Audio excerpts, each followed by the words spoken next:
What would a second Cavs title, and the first one nearly a decade after LeBron James brought the first title to the Cavs, and also the first professional Cleveland title in 52 years. What exactly would it mean? Well, I'll tell you. So, it's interesting. This would first of all end the narratives that Cleveland can't win without him talk, and it would prove that the franchise is legitimized and built for potential long-term success. It would validate the idea of the owners and the front office doing the three different strategies, of course, trading, free agency, and drafting. It will validate that those three approaches that they took all worked out, and it would just put an end to the whole LeBron James shadow. But what would it mean for both of these sides? Let's start with the Cavs side of things. It would create a separate identity, saying that the Cavs are not just LeBron's old team. It would prove that Dan Gilbert is a valid owner. Overall, just legitimize what the team did over the last 4 years to get where they are today. And it would create even more Cleveland Cavalier legends alongside LeBron, Kyrie, Mark Price, Brad Daugherty, and many more names to choose from. With MVP caliber player in Donovan Mitchell and great stars alongside him in Darius Garland, Evan Mobley, Jarrett Allen, and company.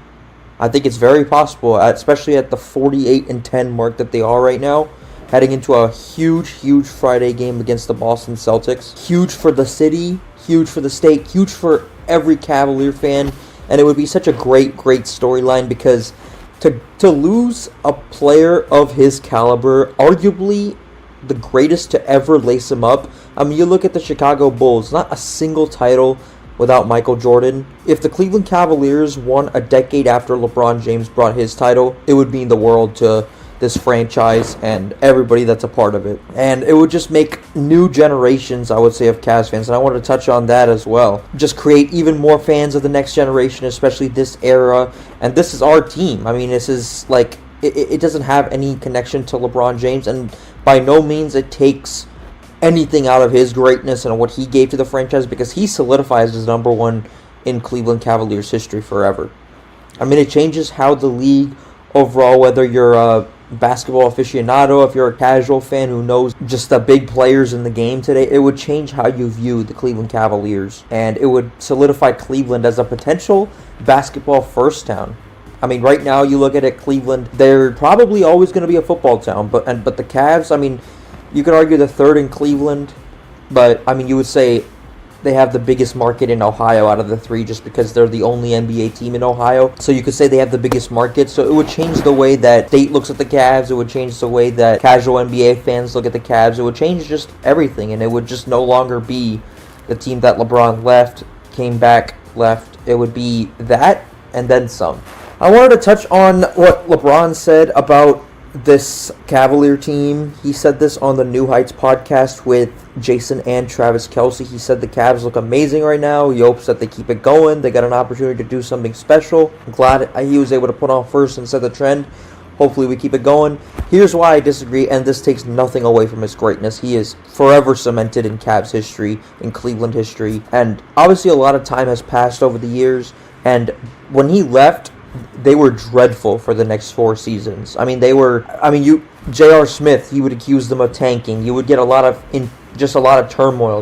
It would lead to the hiring of, John Beilein from Michigan. It would lead to J.B. Bickerstaff coming in and, putting the franchise back where it needed to be. Obviously, that didn't work out, and they traded for Donovan Mitchell. They signed Max Strus. They traded for Jarrett Allen. They drafted Darius Garland, Evan Mobley. They did all that, and that's why it means a lot to this organization that they were able to put the pieces together, and a legend of the game that left them, it would just, for them to turn it around, it would just mean the absolute world to have it come to fruition, and it would just mean all three facets created this team, and it would just work. It would be like the process, but it actually worked instead of the Sixers way. Sam Presti, he's been trying to get over that hump and win a title finally. It would be like, man, Sam Presti, it'd be like the Cavs did it again before Sam Presti was able to do it, and he's doing something similar, trying to build something similar in Oklahoma City, and he's doing a great job, but they obviously have to go out and prove it as well, and so do we.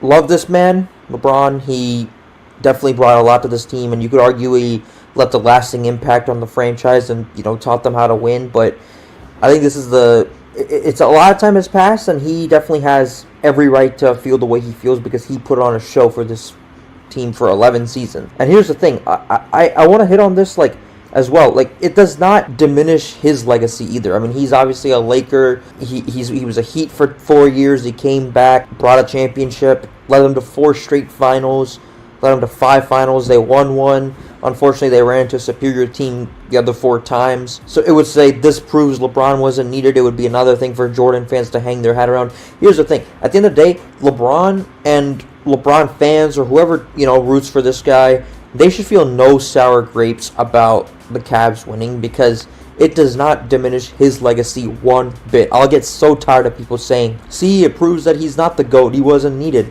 Look how many titles the Bulls won without Jordan ever since he left. It has nothing to do. So much time has passed. So much has changed. If you saw how they've looked over the last 25 years without this man, they were horrible. So by no means it weakens his legacy at all. He's still the guy that came back, won them their first title from a 3-1 deficit against a 73-9 Golden State Warriors team. He's still that guy. He's still the guy that led them to it. And that won't change a single thing. It would just mean the Cavs, they get out of the shadow of LeBron James. But his greatness and his GOAT case has no weakening one bit. So if you ask me, and if you ask Henry, how does it impact his legacy? Does it impact his legacy? No, it does not. The Cavs winning does not impact his legacy, and it does not take away from his greatness, because at the end of the day, he's still the number one guy for this franchise, for this team.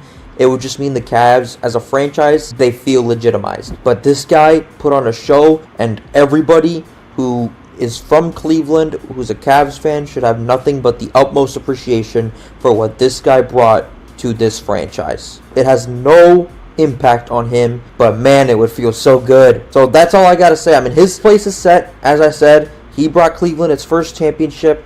No sour grapes should be felt one bit. I guarantee you he wants them to do well. I guarantee you there's no hard feelings between him and Cleveland. Cleveland loves this man. He loves them. He's forever a Cavalier. He'll go into the Hall of Fame as a Cavalier first, I would say. He wears 3 caps. He's a Cavalier first, and for good reason. Love you, LeBron. Keep doing your thing in LA. If the Cavs don't win, I want the Lakers to win. And, at the end of the day, the Cavs, they got a lot of promise this season, and I hope that they can win it all. It would feel so good, man.